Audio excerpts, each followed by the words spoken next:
કારણ કે નાળિયેર તો એને બનાવેલું છે. તો હું તારું તને અર્પણ કરું છું. મારું તો કે આમાં કાંઈ ખાલી આપણે રૂપિયા કમાણા ને એની શક્તિથી જ કમાણા છે. એની આપણને તાકાત આપી ત્યારે, બુદ્ધિ આપી ત્યારે આપણે રૂપિયા કમાણા, એ જ રૂપિયામાંથી નારિયેળ લઈએ. પણ ભાવ અંદર આપણો કેવો છે ને એ મહત્વ. સ્વાર્થી ભાવ ન હોય ને તો ભગવાન એક નારિયેળની જગ્યાએ 1000 નારિયેળ જેટલું પુણ્ય આપે. પણ સ્વાર્થ હોવો જોઈએ નહીં. અને ઘણા તો અમે જ્યાં ભણતા ને નદી કિનારે નિહાળ, અને નિહાળની બાજુમાં નિશાળનો પોટ પૂરો થાય એટલે મહાણ. હવે માન્યતા આ માણસને કેવી હોય, ડર હોય. એટલે એ મહાણ ત્યાંથી શરૂ થાય એટલે અમારે રિસેસ પડે ને એટલે અમે બધા આંટો મારવા નીકળીએ. હવે ત્યારે લગભગ 12-13 વર્ષના અમારી ઉંમર. એટલે નદી કિનારે આંટો મારતા, મહાણમાં આંટો મારીએ. અને દાડે તો આપણને કઈ બીક હોય નહીં. અમે તો ભૂત જેવા જ હતા. અમને ભૂત શું કરવાનું, એટલે અમને કઈ નડે નહીં. એક જગ્યાએ ડેરી હતી નાની હોય, અને ત્યાં 15-20 નાળિયેર પડે. એટલે અમે કીધું હાલો હાલો કો રાજા, રિસેસમાં ખાવાની મજા આવે છે. અરે કે તને ખબર નથી કે હું તો અહીંયા આ વર્ષે ભણવા આવ્યો છું કે અમારા ગામમાં થોડી તને ખબર પડે કે અમારા ગામમાં 4 ધોરણ, એથી આગળ નહીં, એટલે બીજા ગામમાં ભણવા જવું પડે. મેં કીધું કેમ, અહીંયા નાળિયેર પડ્યા હુકાઈ જાય, ખવાય? મને કે તો મળા ખાઈ મેલડી છે કે ત્યાં નાળિયેર ન ખવાય કે ત્યાં તો આખે લોકો મૂકી જાય. અરે આ મેં કીધું 15-20 નાળિયેર બગડી જાય. હવે અમે 6 છોકરા, એટલે ઓલા તો 5 ઉભા રહ્યા. હું તો ગયો ત્યાં, નાનકડો ઓટલો હતો, ઓટલામાં ચડી નાળિયેર પેલા તો ફોડીને એકલો ખાવ. હું કહું મને કાંઈ થાય ને તો તમે ન આવતા. ઓલો એકલો ખાઈ ગયો. એ કે એને કાંઈ ન થયું. બીજા ની મીત આવી, ત્રીજા ની આવી, એમ થઈને સહી અમે ભેગા થઈ ગયા. 4-5 નાળિયેર ખાઈ ગયા. અને પછી તો ઓલા બીજાની રિસેસમાં ફરતા હોય ને એ દેખી ગયા. પછી એ કઈ કોઈ નાળિયેર ન દેખાય, હાવ પેલા જાય. નાળિયેર હોય તો ખાઈ લઈ. અંદર મનમાં પડેલી ગાંઠો જયારે નીકળે ને ત્યારે સાચી ખબર પડે કે માને ખોળે ધરેલો પ્રસાદ છે એ ગમે તેવું હોય પણ કોઈને ખાવાની ના પાડે નહીં.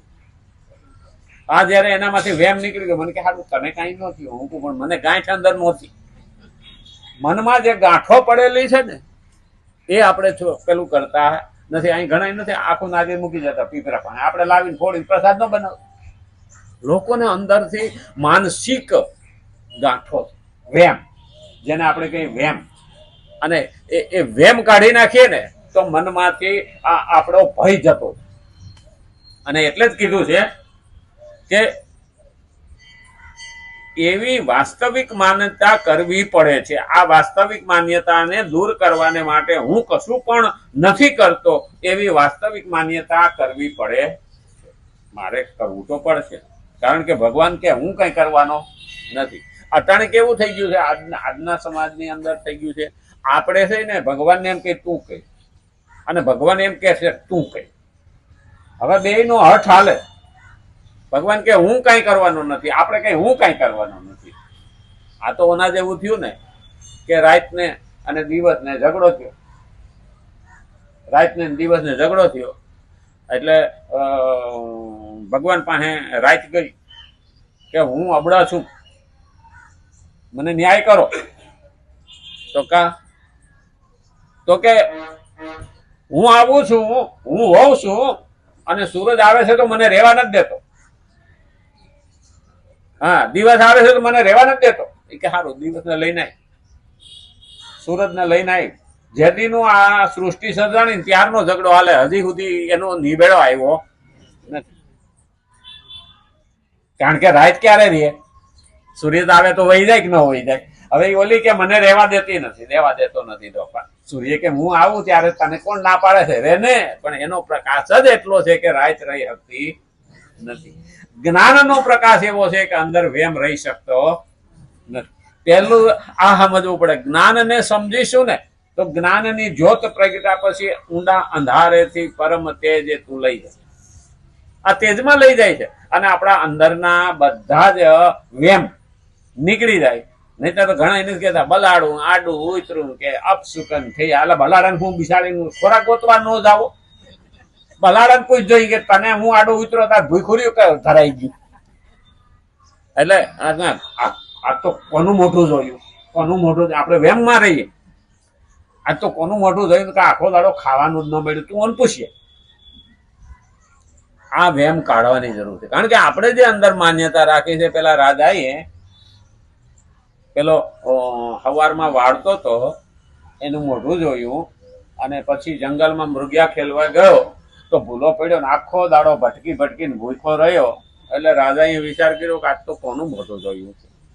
તો મારે કે આખો દાડો હેરાન થઈ ગયો, કાંઈ મળ્યું નહીં, ભટકી ભટકી ને હાજે થાકીને ઘેરે આવ્યો.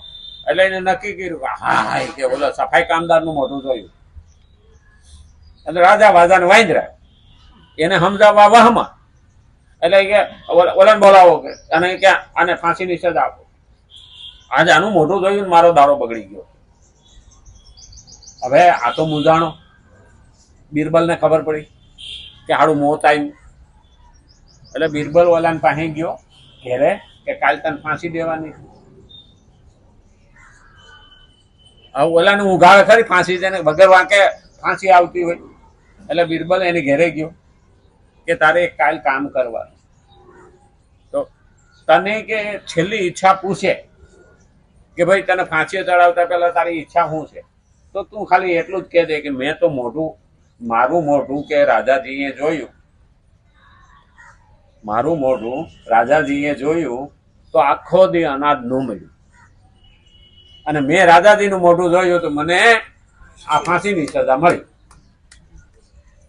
બિરબલ શીખડાવીને આવ્યો અને બીજા દિવસે સભામાં એને કીધું કે આને ફાંસી ચડાવવાનો છે. એટલે બિરબલ કે આપણે એને છેલ્લી ઈચ્છા તો પૂછવી પડે, હવે તો મરી જવાનો છે.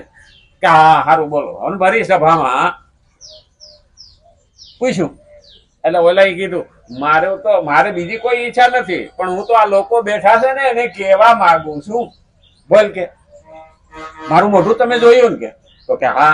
આખો દાડો કે અનાજ ન મળ્યું? એ કે હા. તો કે મેં તમારું મોઢું જોયું ને તો મને ફાંસીની સજા મળી. બોલો રાજા હલવાઈ ગયું કે હારું મારું મોઢું કોઈ નહીં જોવે. બરાબર ને? આપણે કોઈને ઉપર આરોપ મૂકતા પહેલા અંદર ગાંઠ છોડી નાખવી પડે કે ભાઈ આપણું મોઢું કોણે જોયું. આપણે કોકના મોઢાને આરોપ મૂકીએ છીએ. એટલે જ ઘણી વખત કહે ને કે ફલાણી દીકરી કે બહુ ભાગશાળી આવી અને તને નુકસાન થયા તો હું કમ ભાગી છે. એટલે કોઈને એવો જહ પણ ન દેવાય, કોઈને એવો અપજહ પણ દેવાય નહીં. જશ અપજશ એ તો હરીને શરણ. એટલે કોઈને એવું કહેવાય નહીં કે હા અમારે તો ઘેરે કે બહુ આવી પછી બહુ સારું થયું, બહુ સારું થયું.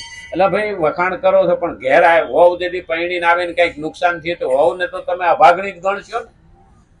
આ પેલું યાદ રાખવાનું.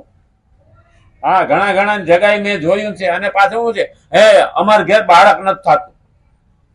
અમારી પાસે એવા કેસ બહુ આવતા, અને ત્યારે ડોશીઓ સમજે જ નહીં ને ઓલી વહુને હેરાન કરી નાખે. વેમ છે ને, વહુ નહીં કે નથી થતું. અને ત્યારે પછી મારે તો એક બેનને તો બિસાડીને વાળ પકડીને એવી મારેલી કે આ બધું ઉપડી ગયેલું લઈને આવ્યા હતા કે 5 વર્ષ થયા કે બાળક નથી થતું. નાજીને મેં કીધું કે બધે જોવડાવ્યું, બધી બાધાઈઓ રાખી, બધી દવાઈઓ કરાવી. હું છોકરાની કરાવો, આ વહુની કરાવવાની જરૂર નથી. મને કે કેમ? હું કહું તમારા છોકરામાં વાંધો આવી છે તો બાળક થાહે નહીં. હું કહું મૂંગા મરો, આ તમારું ઉઘાડું થાહે, એ કરતા દવા કરાવો. એ કે એવું હોય? હું કહું હા. સ્ત્રી છે એ જમીન છે, પૃથ્વી છે. જમીન ક્યારેય બંજાર હોતી નથી. મને કે કેમ? હું કહું ખારા પાણીમાં આપણે એને બંજર કહીએ છીએ, પણ એમાંય નારિયેળી ઉગે. એટલે સ્ત્રી પૃથ્વીનો અવતાર ગણ્યો છે. એટલે એમાં કોઈ દિવસ એવું હોય ને. આ વેમ જો નીકળી જાય તો માણસને સાચા વિજ્ઞાનની ખબર પડે. અને એટલે જ કીધું હું શરીર